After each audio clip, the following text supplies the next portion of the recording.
All right, hey, this is Act 2 of the podcast. We're getting right back into it. If you missed Act 1, go back and listen to that thing. Otherwise, this isn't going to make any sense. Okay, see ya. Hello again, everybody. Welcome back to the podcast. This is Act 2 of The Daily Show. Thank you so much. I appreciate you being here. A little update on the old roof that the Mexicans put up. They seemed like they were frightened of me, the Mexicans, when they put the roof on. I think it was, that was the last time I talked to you was on roof day, when they were pounding and shit. I have to say, what an incredibly efficient bunch. And I don't think even one of those people on the crew spoke even like one word of English. A lot of times when you run into Mexicans, you're going to get a few that know some of it. Like, for example, I can say gracias, but I think I say gracias. Don't you have to roll the R? Gracias. I was constantly like giving them thumbs up. You're doing a great job. And they always looked at me like they were frightened of me. I texted Joe Martinez about that, and he goes, they are frightened of you. They don't trust white people. I go, okay. I'm okay with that. I mean, I understand. I said to him, though, and I've had a conversation with one of Ernie's relatives back in the day. I go, I'm not white. He goes, what are you talking about? I go, well, my dad's from Iran. I'm not a white guy. He goes, no, you're white. I go, bullshit. He goes, go look in the fucking mirror. You're a white guy.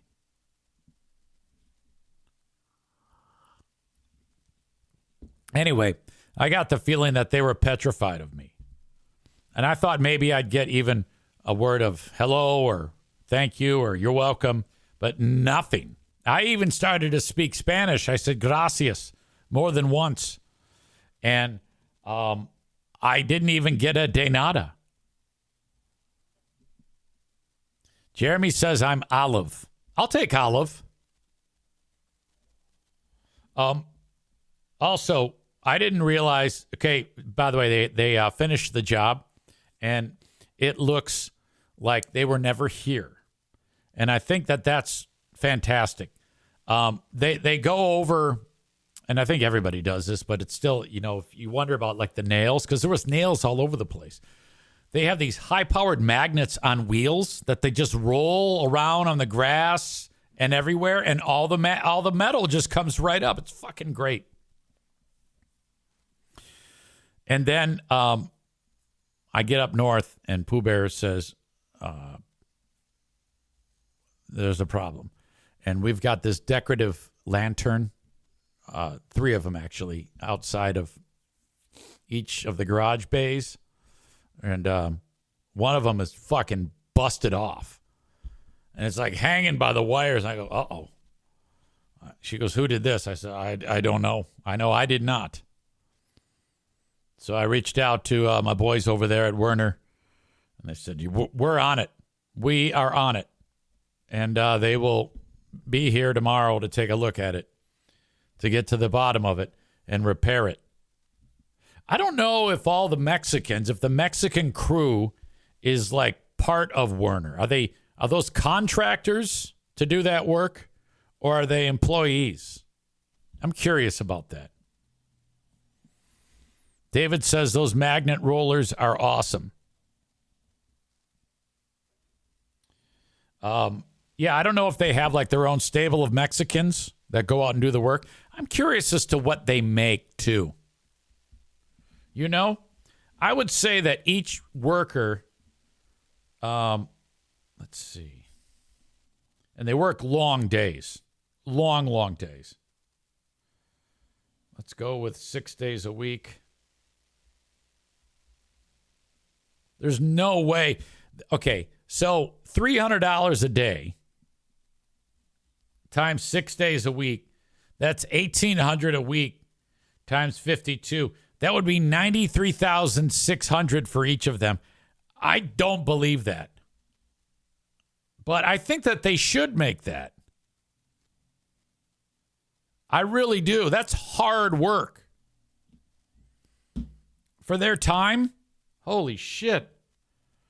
So if it's 1,800, but they're putting in like 60 hours a week, that's still only $30 an hour.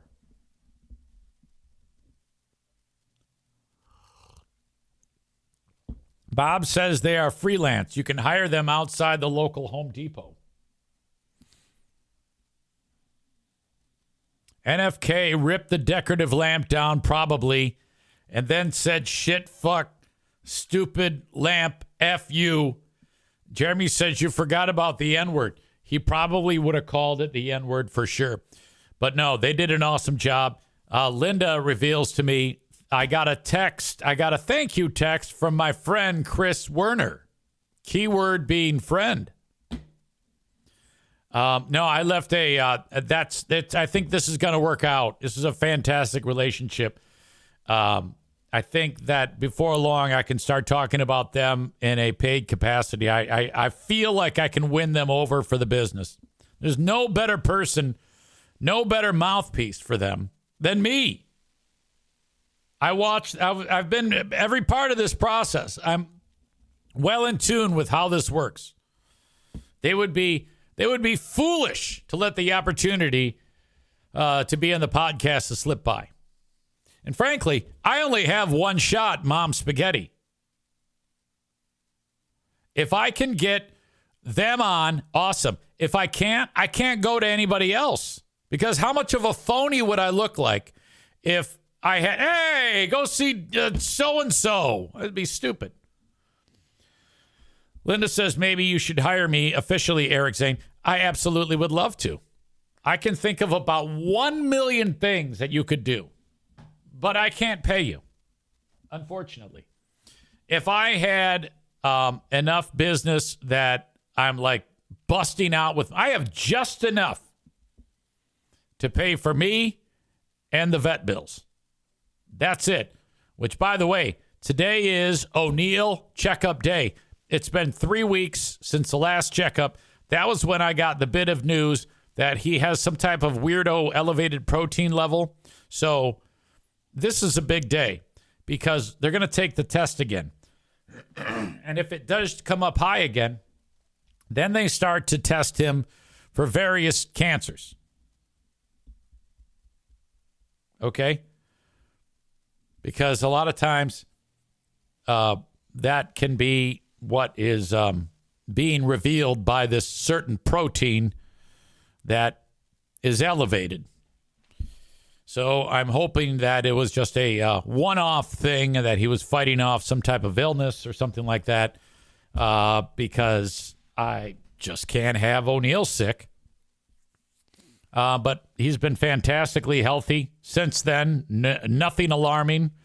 I don't think he's lost any more weight. We will weigh him when we get there, and hopefully he'll be feeling better.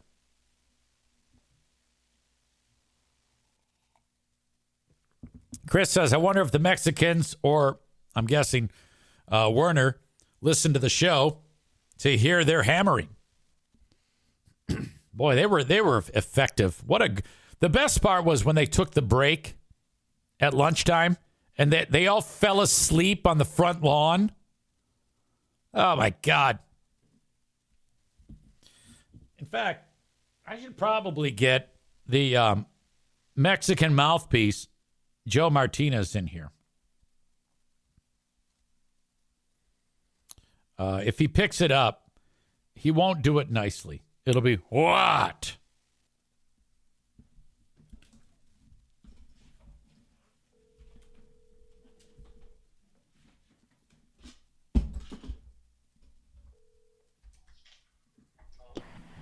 Hey, Joe, it's your old pal EZ. Yes, sir. I just had all those Mexicans here, and they did an amazing job. Oh, man, if I can. Yeah, I'm sorry. I should have told you that. Yes. Oh. Yeah. Okay. I had these Mexicans here, and they were awesome, just like you promised. I told you. Freaking Mexicans know how to work, not like you white boys. Don't know how to do shit. Just sit on your ass. Yeah. So are you back from Mexico now? Yeah. I'm back to the mad house. Okay, so you had a good trip? Oh yeah. All right. Not ready to I wasn't ready to come back, but When you retire, are you going to go to Mexico?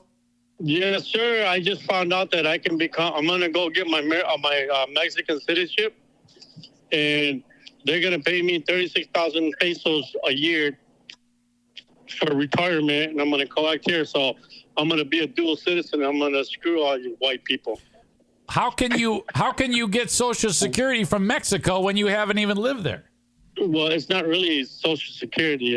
It's what they call. I mean, it would be like Social Security, but it's like a retirement type thing. Because if you think about it, there is no way for them to tax anything. So, like when you go to the store and you buy stuff, they don't have cash registers and stuff like that. So they get their taxes by on property and stuff like that, and cars that they sell and all that other stuff. So then what they do is they give, it's kind of like a government handout. So they give it to all the elderly people. Once you get to be about 60 years old and above, then they start giving you money to live on. Wow. So it's similar to Social Security, but it's not a system that you pay into per se. It's not like here where you pay your Social Security and then fucking Republicans spend all your money, And then they say, oh, we want to get rid of Social Security because it doesn't work and yada, yada, yada. Yeah, because you assholes spent all the money. So it's a little, tangible. So I looked into it, and all I need to do is have my birth certificate translated into Spanish. Then I can go down there and take my citizenship, and then I become a Mexican citizen in the state of Mexico, and then I can collect and still keep my citizenship here in the United States. If you are living in Mexico, then would you still get United States Social Security? Yeah. Really? Yeah. I didn't know that. So, yeah. How much money U.S. is 36,000 pesos? Well, I can't figure that out for you right now because I'm driving on the highway. Okay. But all right. If you take 36,000 pesos and you divide it by 18, it's like not even $500. Oh, okay. No.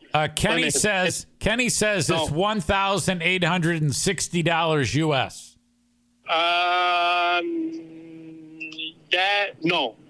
Because we were just down there, so we were getting $18 for every peso. So $500 gave me 9,000 pesos. So it's about 2,000 roughly.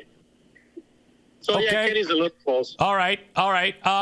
Well, boy, this is shocking. So when do you think you would move to Mexico? Well, I'm not moving to Mexico. That's only for me to go down there and spend I thought you started this conversation by telling me you were moving to Mexico. No, I never said moving to Mexico. I said I'm going to become a Mexican citizen. Oh, okay. I misunderstood. I thought you were... So then what I'll do is I'll go down there 2 or 3 times a year, chill out, collect my money, and then come back. Because I was going to say, if you moved to Mexico, you'd be the only American to actually move to Mexico ever. No, there's a lot that do it. Oh, all right. They move over into the resort towns, like Acapulco, Puerto Vallarta, San Cabos. They move into those areas, and they buy property and stuff like that. So that's what they do. Yeah, a lot of them retire. The dollar to the peso is just like, like I said, you go down there with $2,000, man, you could live like a king, How much money do you think? Because I was watching that crew work on my roof, and I had hoped that they would make like $300 a day each of them, but I don't think they made that much. No, they don't. They probably make about 200, maybe. Okay. For the work. Depends, because some places will pay them. Now it's like drywallers, so they pay them by the piece. So the more pieces you put up, the more money you can make. So, that's why you see so many Mexican drywallers, because they put it up really fast. Okay. That way, because they know that they can get more money by the faster they can hang it and then, mud it. And so that's why. But then the contractor that hires them is the one that's making the money, basically, So let's say, for example, let's say your roof costs you $30,000. All right. After all the materials and everything, you got about 10 grand, which gives you $20,000. And then after he pays all the workers and all that, let's say he's got 10 workers and he pays them, let's say, $900 the whole crew, then they divide that up amongst themselves, and then that leaves him with $12,000 right profit. Are they jealous of you, do you think, like, because you're one of them but you're not, or is it vice versa, or is there just mutual respect? Well, no, because they know that I'm not really from Mexico per se, because of the accent, so when I talk to them in Spanish, they all know that I'm not from Mexico because of the accent. So you have that. It's like that slang, so it depends on what part of the country you come from, you're going to have that. So, like, because I'm from Texas, our Spanish is a little bit different slang than what it is from Mexico. So they like hate you as much as they hate me. Yeah, they hate you more. Because every time I looked at these people, man, I'm trying to be like, hello, how are you? And they're like, fuck you. I could tell that they did not want, they were not ready to engage me. Well, no, I wouldn't either, man. Especially if they don't have their papers in it. They're just like, they know all them white guys just want to get rid of them because of Trump.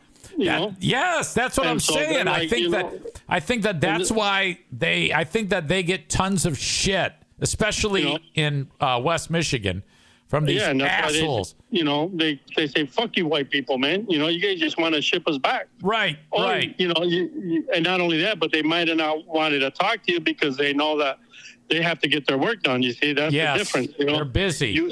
They're busy. So you hire white people to work, and all they want to do is sit around, have coffee and everything, and chit-chat, and have you pay them $20 an hour, when I can get a Mexican and pay him $10 an hour, and he's going to get the job done twice as fast.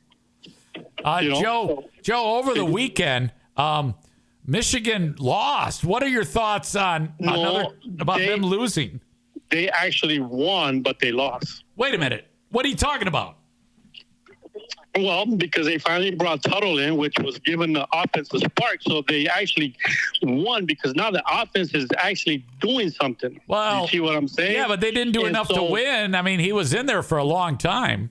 But they lost, they lost because they just couldn't put it together at the end. But going back to what I told you at the beginning of the year, I was worried about Washington and Oregon. So that's what I told you. I told you Oregon, Washington, and Texas were my concerns of the whole season. We'll beat everybody else. I ain't worried about that. So you will bow to Texas and you will bow to Washington. We bow to nobody. It's just plain and simple. No, you bow to Washington. No, we didn't bow to Washington. Yes, you did. You lost. You bowed. Oh, no. Well, better than Little Sister, they got bent over. There's a difference, But, so because we didn't bow, because technically, like I said, it was a win, but a loss because the offense came to life, but, they just couldn't put it together. And so, it is what it is. They lost to Washington. I had a feeling they would probably lose to Washington. Okay. So, it is what it is. Hey, you ready for hockey? Yes, I'll see you Friday at the rink. You'll see, look on the ice level, and then tell me what you see. I know what I'm going to see, but I'm looking forward to it. I was just talking to Steve a little while ago, so so people can still call you if they haven't taken advantage of this in the last 2 years and get a tune-up diagnostic test for free, valued at $145. Yep. How long does that last till? I believe it's till December 1st, I think. Okay, good deal. If you can, confirm that with me, but I keep telling people about that, so have them call you, and they can take advantage of that. I've had a couple of them call me already that are I kind of felt sorry for them because they said they were your listeners. Oh, no. Shit, man. I'm like, why would you admit that you're an Eric Zane listener? Oh, my God. I'm like, that's a freaking, that's just a nightmare, man. Finally, the Lions are in Dallas this week. Any predictions for that game? Dallas is going to lose. So the Lions will win.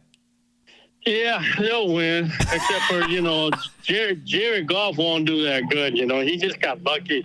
It's once in a freaking lifetime game that he has, He does that about once every 3 years, Well, no, he's never done that. No one's ever done that. 18 out of 18 is incredible.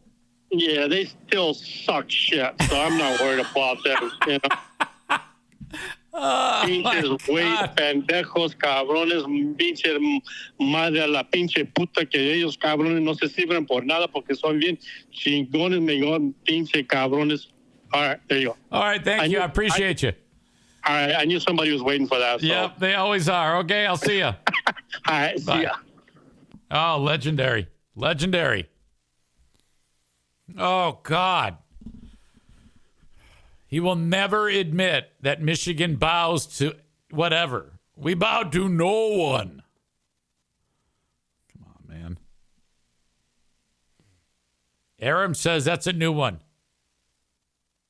I think he writes, they win even when they lose. They will be national champions forever. That's what Joe is trying to suggest. Okay, so I had hopes, ladies and gentlemen, that after, and again, I don't dislike Michigan football, but I mean, I love Joe forever, but most of their fans are fucking idiots. So I'm like, I hope Michigan State has a better season than Michigan. I've given up on that. Michigan State is horrible. They just got their asses kicked again. They've lost 3 in a row.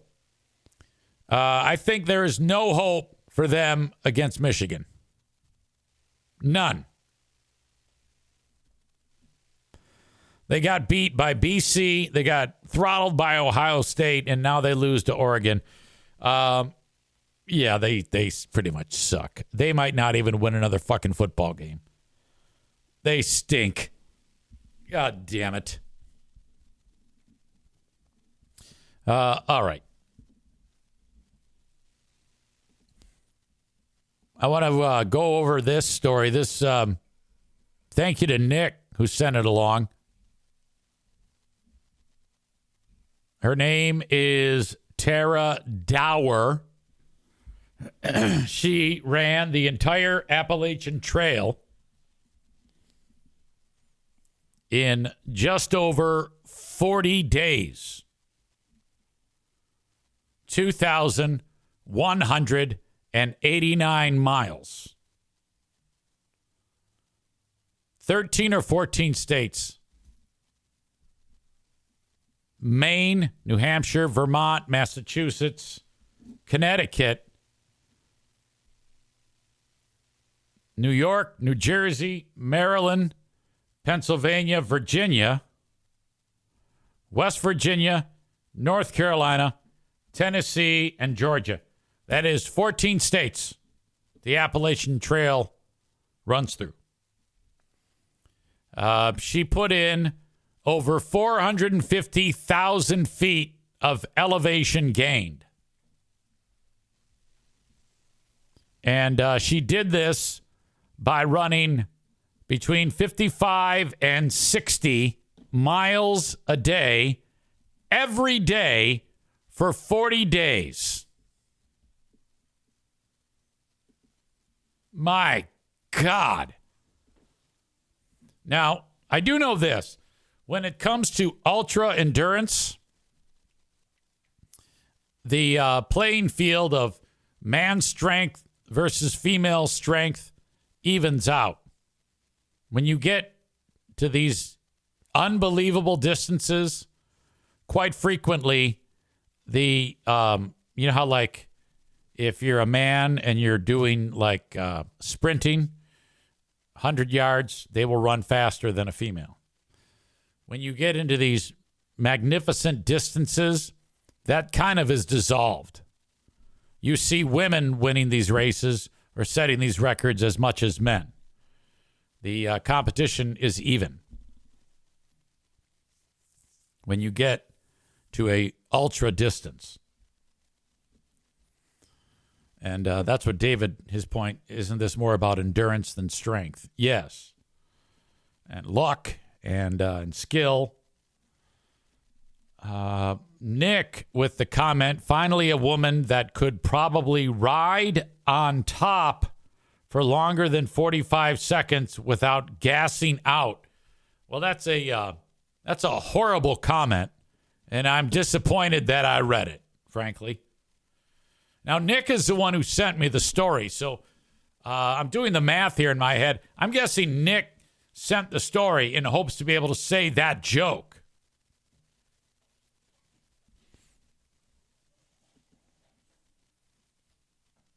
This is a world record, by the way. Fastest known time, or FKT, as it's referred to. This is incredible.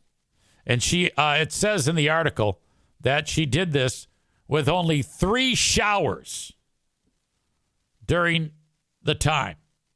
That she wanted to save time so she wouldn't bathe.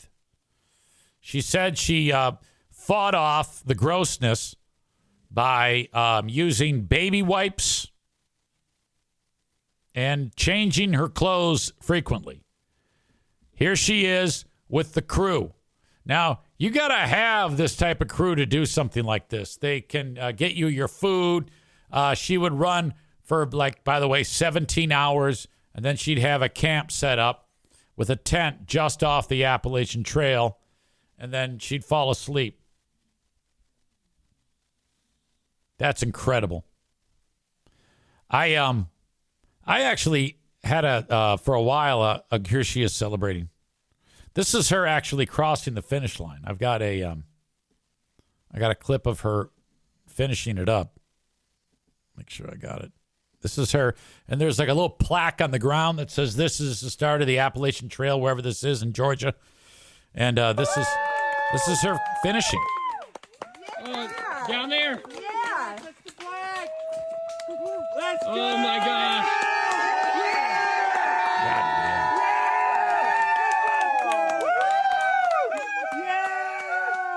She beat the record by 13 hours. You see her walking with those poles. Yeah, not everything is running, by the way. Yeah, in some spots you can't because of the elevation. You're just hiking, basically. But still, this is an incredible feat of strength. People say, is this the most incredible athletic feat of all time? Excuse me. I would say, because like David in Hudsonville was talking about, when it comes to endurance sports, I would say that this has to be right up there. There was that lady, I forgot her first name. Her last name was, it's Diana Nyad. She swam from Cuba to Florida. And it was incredible feat of strength. That was a big one. But yeah, you see these all the fucking time. I wanted to do a race in Colorado called the Leadville 100. And that was back in my endurance sport days. But I struggled running long distances. I think I was already getting to the beginning of arthritis when I started. Because I didn't start doing endurance sports till I was 38. I was a late bloomer. And then I only did it until 2016 is when I quit. So 2008 to 2016. So an 8-year run. Ladies and gentlemen, your old pal EZ with a few words about my latest and greatest partner, Prize Picks, America's #1 daily fantasy sports app with over 5 million active members. My goodness. Prize Picks, what I love is the easiest and most exciting way to play daily fantasy sports. And all you do is pick more or less on 2 to 6 player stat projections and watch the winnings roll in. Check this out. One. Caleb Williams' passing yard gets you 1 win on Prize Picks every week in the month of September. That's right. Only 1 yard gets you an automatic win every football weekend in September. 4 weeks of free W's. Don't miss this deal on Prize Picks because it's gone when September ends. Now, you can win up to 100 times your money on Prize Picks with as little as 4 correct picks. Also, good news. Prize Picks is the best way to get action on sports in most states, including California, Texas, and Georgia. Prize Picks is the only real money daily fantasy platform with an injury insurance policy so that your lineups stay in play even if one of your players gets injured. If your player leaves in the first half and doesn't return, your picks are still alive. How about this for a lineup? Tyreek Hill for more than 90 receiving yards. Dak Prescott for more than 263 passing yards. Josh Allen for less than 240 passing yards. And CeeDee Lamb for more than 96 receiving yards. Then you watch, you root, you have fun. Download the Prize Picks app today and use code Eric Zane and get $50 instantly when you play $5. That's code Eric Zane, of course, on Prize Picks to get $50 instantly when you play $5. You don't even need to win to receive the $50 bonus. It's guaranteed. Prize Picks. Run your game. Hey, everybody, it's your old pal EZ to talk about one of my amazing partners, Mint Mobile. Mint Mobile's done it right, you know. If you're like a sucker who's trapped paying tons of money to big wireless, it's time to end that cycle. You see, with big wireless, what you see is never what you get. Somewhere between the store and your first month's bill, the price you thought you were paying magically skyrockets. I've seen this happen so many times, especially with Pooh Bear when she breaks her phone and gets a new one. Oh, yeah, it's only going to cost me this much. And get home and it's a complete disaster. I need a personal loan to pay the bill. With Mint Mobile, you'll never have to worry about the gotchas ever again. When Mint Mobile says $15 a month when you purchase a 3-month plan, they mean it. Okay. Mint Mobile is here to rescue you with premium wireless plans. I do this, and you should too. My bill went from astronomical to $15 a month for my phone. All plans come with high-speed data and unlimited talk and text delivered on the nation's largest 5G network. The game is up for big wireless. We are on to you. To get this new customer offer and your new 3-month premium wireless plan for just $15 a month, go to mintmobile.com/Zane. That's mintmobile.com/Zane. Cut your wireless bill to $15 a month at mintmobile.com/Zane. $45 upfront payment required. That's equivalent to $15 a month. New customers on first 3-month plan only. Speeds slower, over 40 gig on unlimited plan, but you'll be fine. Additional taxes, fees, and restrictions apply. See Mint Mobile for details. And once you start doing this shit, the problem is it gets to be an addiction. And every waking moment of my day, all right, was like running, swimming, biking. And it was fine. I mean, I enjoyed it, but I don't know if anybody else did. Because I had a realization a few times that, here I am doing this super long fucking race. And my poor wife, there I am at the starting line saying, all right, I'll see you in about 10 hours. And then she has to fucking hang out. And she sees me for a grand total of like 30 seconds during the whole fucking thing. I should have taken up like boxing or something like that. Something much less hazardous, like MMA. Chris says, imagine doing all that work and not beating the record. LOL. I cannot imagine doing this ever again, doing anything like that. And part of that is because I'm constantly in pain by the knee. But I don't know. If I get the knee replaced, I get my knee replaced, and then I'm going to need the other one replaced, if after the dust clears, I would like to do that again. Because I just like being in shape, you know? But I also, frankly, I like to eat, and I like to camp. At the beginning of the end for me, because I didn't even know I was hurt yet, was when I was so busy I couldn't train anymore. And then I started camping. I was like, fuck yes, this is great. Matt says, now you are addicted to riding coattails, killing mice, and picking up sticks. Without a doubt. You should have seen how many sticks I picked up. This weekend, just throwing them on the fire. My favorite thing to do is when I wake up in the morning and there's still, I walk over to the fire pit and it's all burned away. Everything I had in there is gone. But I put my hand over the ashes. And if I feel warmth, I know there's enough to start another fire. So then I stir it up a little bit. I see the red embers on the coals. I go, that's enough to start it. And start picking up sticks, bitch.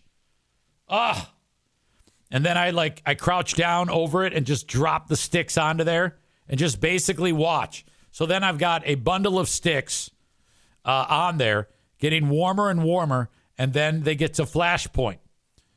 And then it just lights. Yes! Oh, my God. It's fantastic. I've got a problem. Seriously. I've got a problem. But congratulations to that chick. I can't imagine sticking to that for that long. 40 days. And I guess she had tried this like many years ago, like 7-8 years ago. But she was running through the woods and she had a panic attack. Desperation. Felt like she was in the middle of nowhere. And she fucking freaked out. Which I could see that happening. The woods can be a creepy place. She's in the middle of the fucking mountains. That can be a lot, you know? You're freaking out. You get a little Blair Witch going on. Your mind starts to play tricks on you. Holy shit. Good God. All right. God, I was going to mention something else, and I forgot it. What was it? Maureen Sweet Sheriff. That, you know how Maureen has talked about she's in love with a sheriff? That would be Chris Swanson. He's the sheriff of Genesee County. And this guy's going places. Okay? And he's in charge of all this task force to combat human trafficking. And he's like a friendly guy and everybody loves him. Well, he's in the news. And this story has everything that is has to do with Maureen. And I want to say that there is a trigger warning in this story. And I don't know if you know this, Maureen, but Sheriff Chris Swanson, he's involved with this program for the inmates at the local jail. And there's a few, like I said, this story has things that you love. Him and dogs. And thank you for that. She writes, "Oh my God, this is awful. I couldn't send it to you.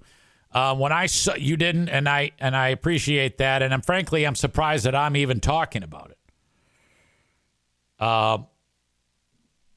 But I finally clicked on it, and when I found out that the dog is okay, I'm like, thank God.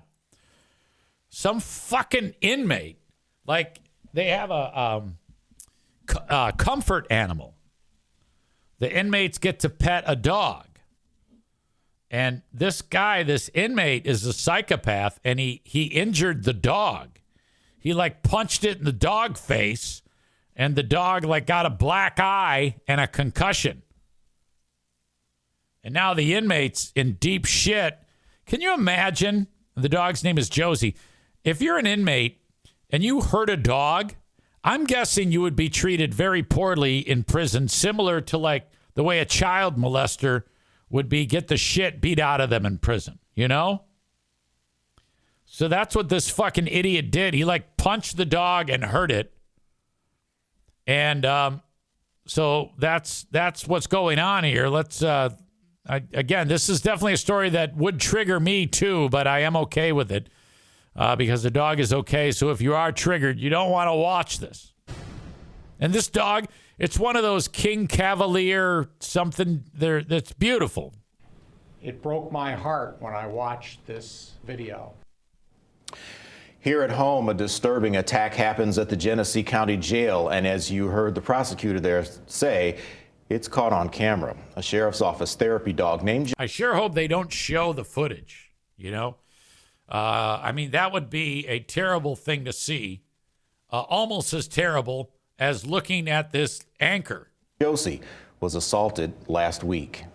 She was taken to an emergency vet in Oakland County where little Josie was diagnosed with a concussion. The dog came back to work yesterday, and today Sheriff Swanson and Prosecutor Layton are showing the attack video.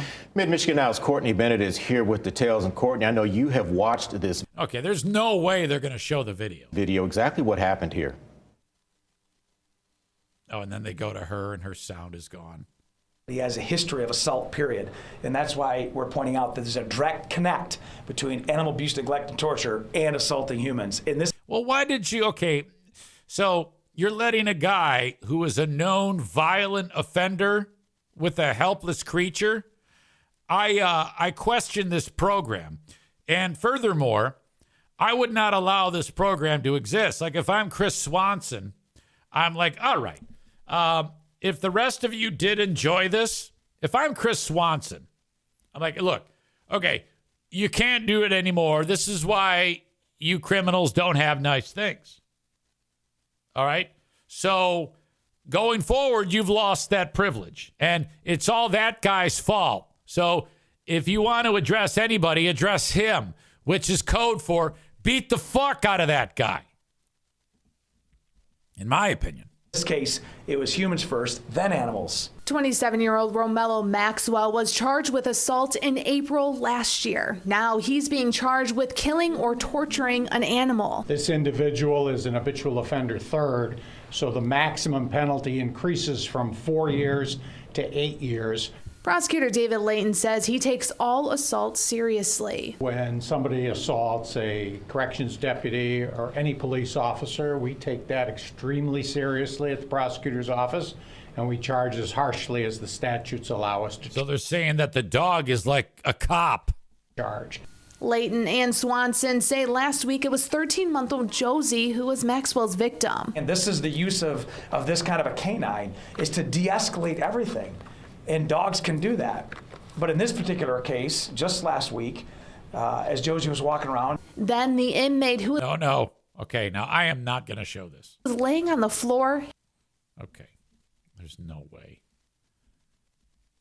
But we need stronger laws.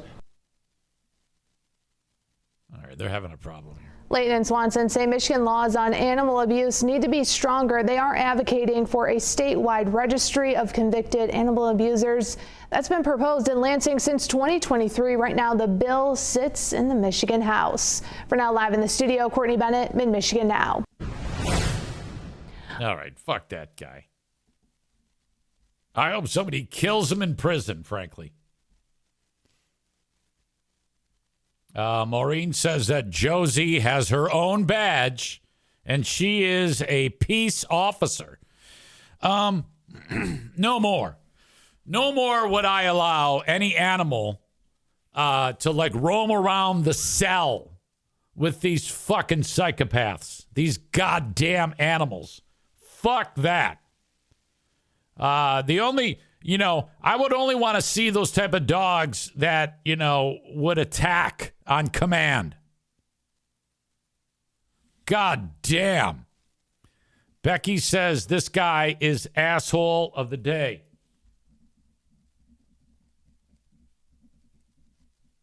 Makes me sick. Poor pooch. He was probably like afraid the dog was going to attack him. What a fucking pussy. What an asshole. God. Awful story. Tofa says, I fucking hate people. Yeah, honestly, it's, I think one of the things that is so true is the adage, I love all the dogs and some of the people. There are some people I hate, and it's that guy. Maureen said he said he was not afraid of the dog. He just wanted to hurt the dog. All right, I shouldn't even have given him the benefit of the doubt. Oh, fuck. That is so rough. Son of a bitch. All right.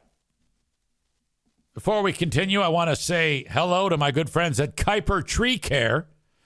Thank you to them. You can check them out online, kuipertreecare.com.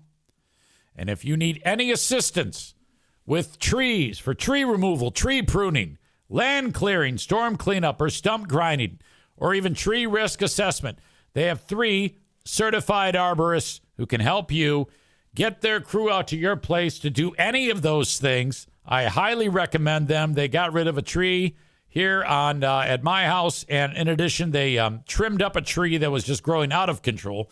They did an outstanding job, and they can do the same for you. If you are in West Michigan and you want their professional help, you can reach out at 616-828-8225.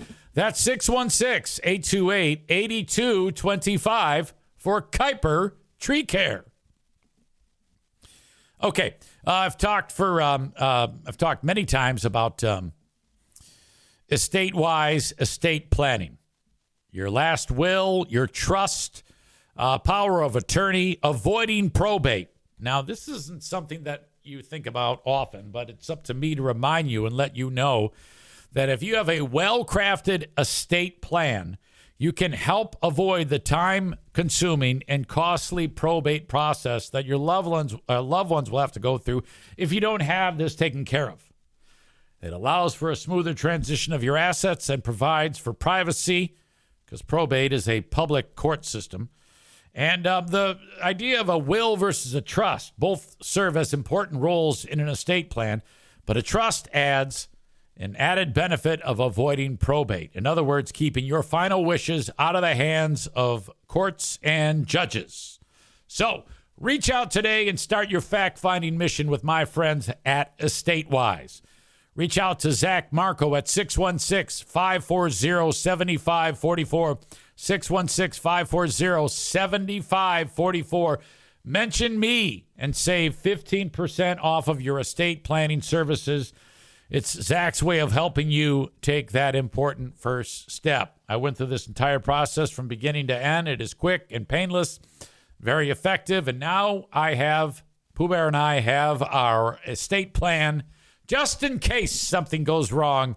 All of that is taken care of, and no one need worry about anything winding up in probate. As always, I thank King's Room Barbershop. More than 50 years, haircuts for a king. If you're a dude or a chick who likes short hair, King's Room Barbershop in West Michigan, Northland Drive, Caledonia, and Wyoming. Get all the information you need about them, including schedules, at kingsroom.net. Please mention me when you get your hair cut at King's Room Barbershop. And finally today, the Mario Flores Lakeshore team of Van Dyke Mortgage reminds you, buy now, refinance later. No matter where you are in the U.S., reach out to Mario about your home mortgage. Get pre-approved by calling 231-332-6505. You can be pre-approved today. And then you can start shopping for your house.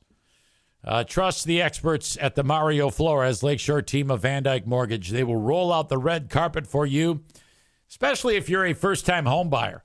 231-332-6505. Buy now, refinance later with the Mario Flores Lakeshore team of Van Dyke Mortgage. All right.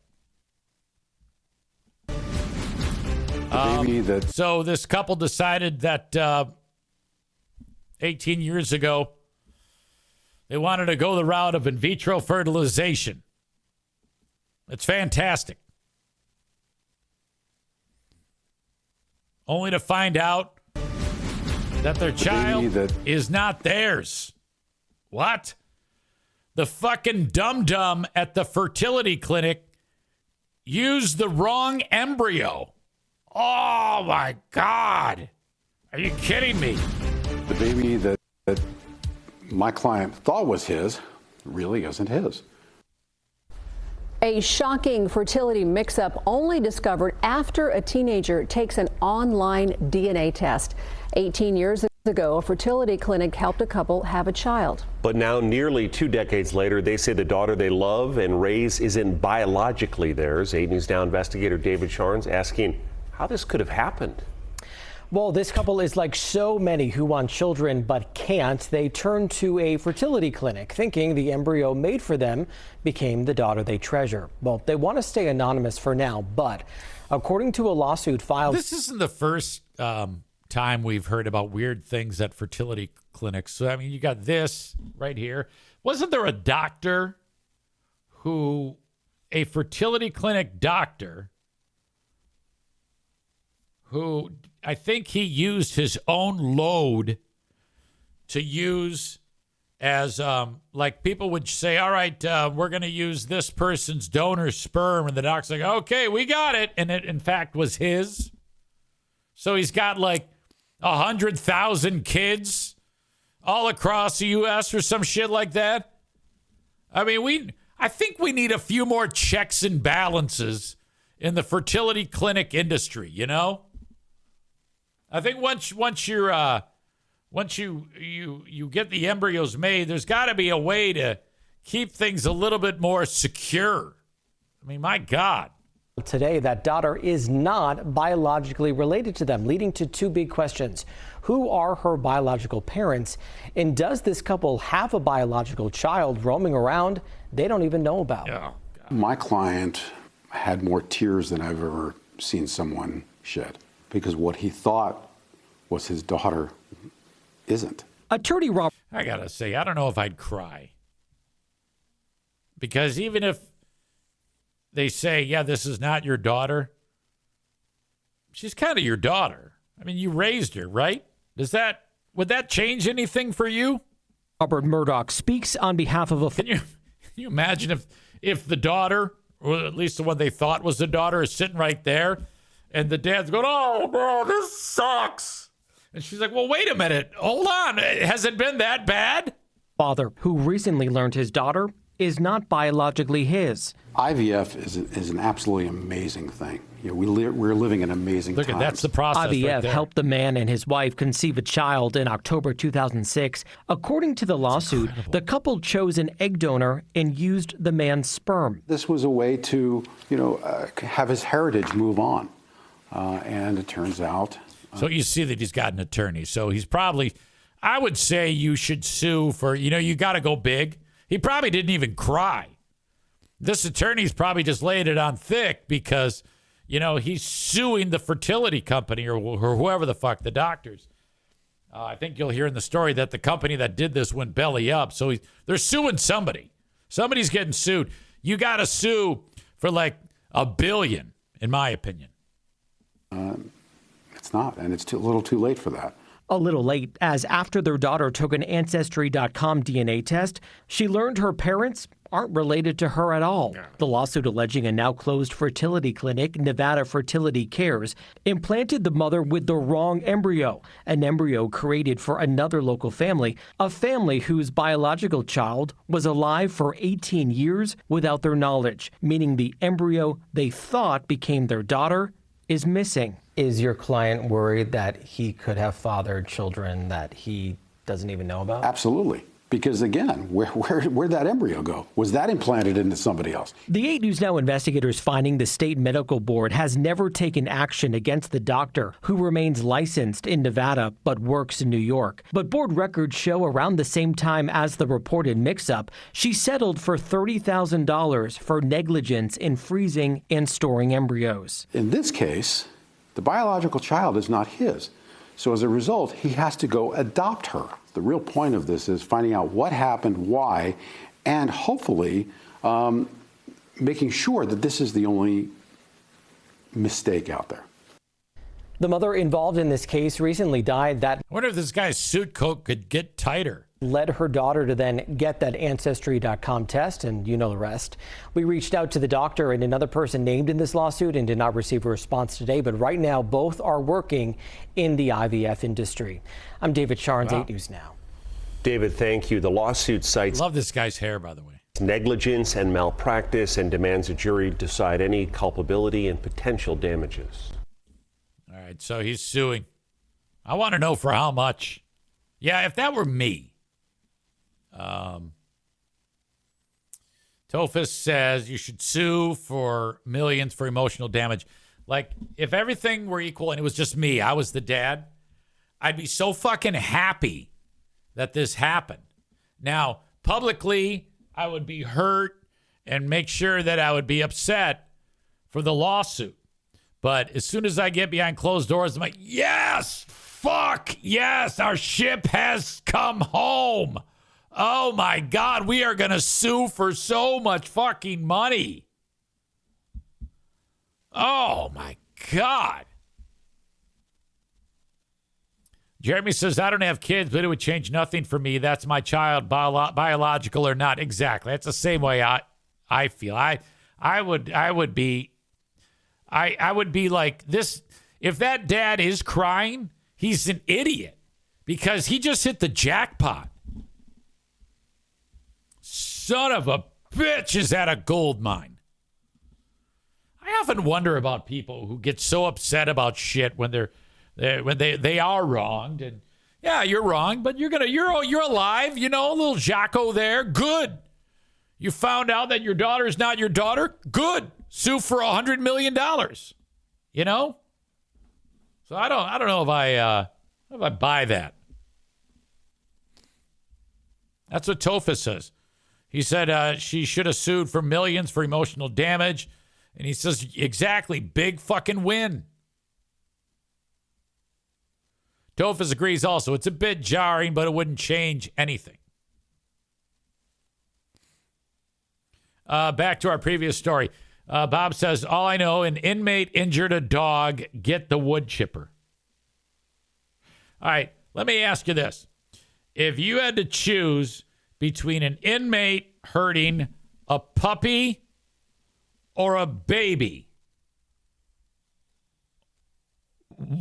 you can only choose one. Now, that's a tough one. What would you choose? I would choose a baby all fucking day. Not even close. So, if the inmate gets to punch the baby in the face or the dog in the face, let's say you punch the shit out of that baby. Now, already we're getting all sorts of splitting of hairs here. Tofus says it depends on the parents. No, you can't factor that in here on this. You got to choose. Bob says, how extensive are said injuries?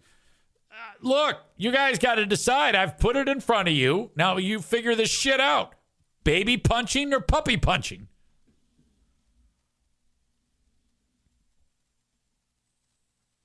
Matt says nobody aborts puppies. Definitely a baby. Tofus says, yeah, then you punch the baby. You'll get more money for the baby. Well, odds are that baby's going to grow up to be an asshole.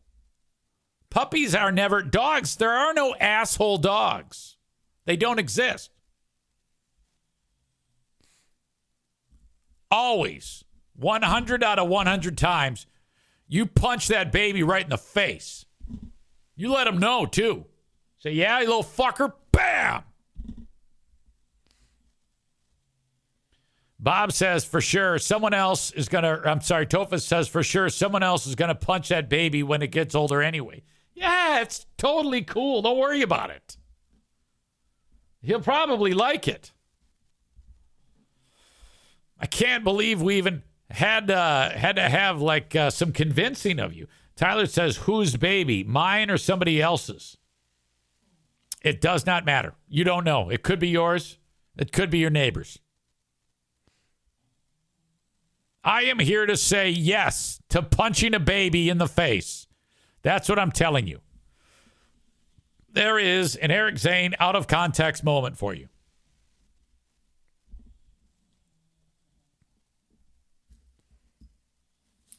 All right. As we put the wraps on today's show, which, by the way, this will officially go down as we're going old school with a 2-hour show. It got to me, and I was a little bit disappointed in myself last week when someone said, yeah, it's the norm now. He doesn't even do 2 hours. I was like, God damn it, they're right. I used to do 2 hours, no problem. You don't go backwards. You don't go backwards. So I recommitted myself to that right there. So thank you. Today's asshole of the day is brought to you by TC Paintball.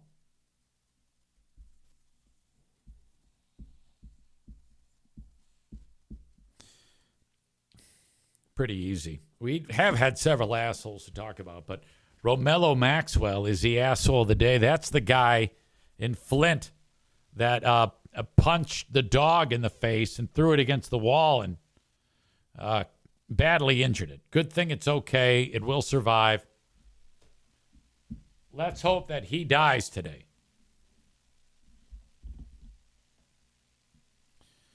It's totally cool to punch babies. LOL. That's Easy's platform, says Tophus. Is it a newborn or a couple months old, says Bob. Kenny says, did a shorter podcast? Good.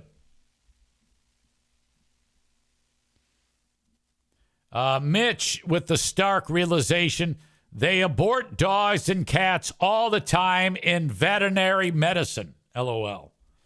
Yeah, don't remind me. Wish me luck today. Taking O'Neill to the vet. And I'm sure everything will be fine. I'll keep you updated, hopefully with good news. Bob says, is it nap time? Right now, no. But that could change quickly. That could change. Okay. That is going to do it. The podcast is complete.